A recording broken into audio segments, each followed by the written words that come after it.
In the second video I'm going to show you how to do a scatter plot. I've got some examples of scatters that I've already done here. I've done a positive correlation, which is progress score against learner score. You can see the line of best fit goes up, which means it's a positive correlation, and all the dots kind of match there quite closely. All that means is that teachers think that if you make good progress, they tend to give better learner scores to students who make good progress, and vice versa. This one here, I've done here, is students who get more sleep versus how many detentions they receive, and you can see that's called a negative correlation because it goes down. It's very spread out, and what that means, each little dot represents a person, so what that means is that actually it's not a very good relationship. It doesn't really mean that, it just means some students who sleep more get less detentions. That's what it means. It's not a very strong relationship.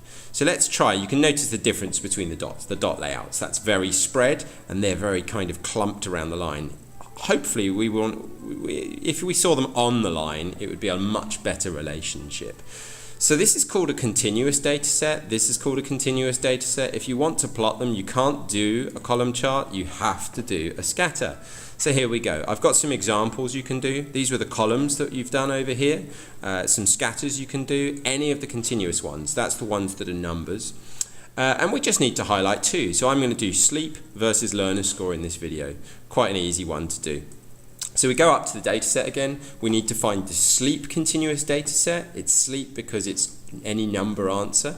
So sleep is that one, isn't it? So that's G. So this is the hours of sleep. And we're doing it against learner score, which is another number one, which means it's continuous. So we're doing G against learner score, which is D. So we're going to put them on the graph.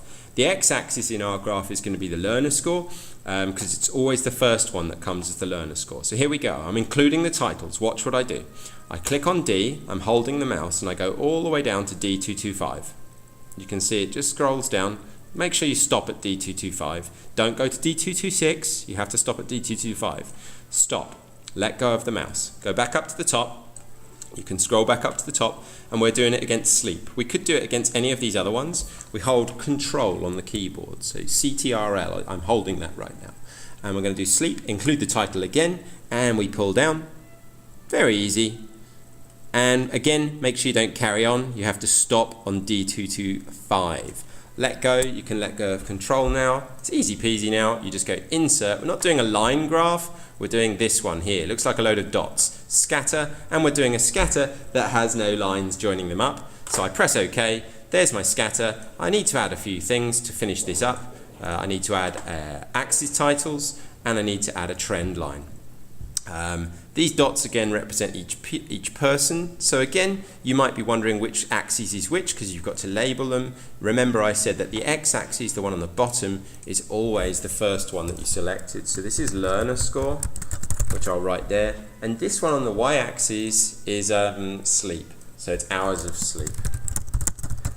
And yeah, again, it's another negative correlation. I don't know if you can see that in the video very clearly. I'll try and make that graph a bit bigger. The trend line, which you can draw however you want, goes down. The dots are really scattered. Again, it's not a strong relationship, but I can state one thing. Students who sleep more on average get slightly lower learner scores, meaning it's a negative correlation. But getting a lower learner score is actually a good thing. So therefore you could say getting more sleep, or it does cause students in Year 8 to get good learner scores. So let's put him out the way. Again, continuous data sets in this example that you can scatter against one another are these ones, anything that contains a number, any of those. You can't do these because they are categories, they are discontinuous. There's only a certain amount of categories. I'm trying to see if there's any more continuous ones in there. There's these ones up the end, which I'll scroll to the top. You've got detentions, that's continuous. You've got how far from school you live, that's continuous. And how many books you read a month, that's continuous. But all the others, you can see, they're all categories. Yes, no's, and sometimes, occasionally, so they're discontinuous.